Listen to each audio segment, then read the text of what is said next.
The Chinese People Liberation Army has firm will, full confidence, and sufficient ability to thwart all external interference and separatist acts of Taiwan independence and resolutely defend national sovereignty and territorial integrity.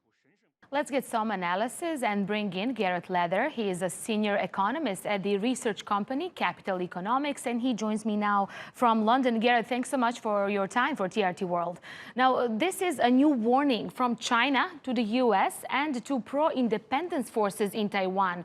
Why do you think China's response has been more aggressive this time?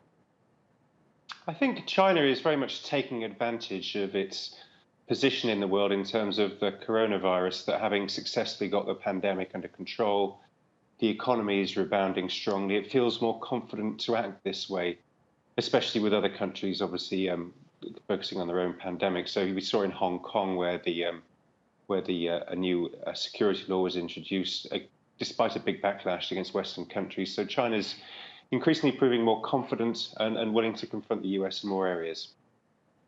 Now, U.S. Undersecretary of State Keith Krach is the most senior State Department official to visit the island in more than 40 years. Is this China's way of making the U.S. angry, having in mind they clash on issues, several issues, from diplomacy to coronavirus pandemic?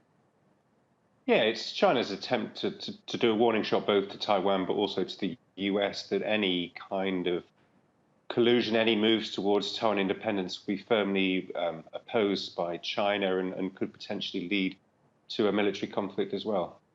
Yes, and in July, we see both China and the U.S. conducting those naval exercises in the disputed South China Sea. So can we see this again? Is this raising risks of more military conflict in the disputed region? Yeah, I think that conflict between the two countries is still a long way away, and it's very much a last resort for both countries.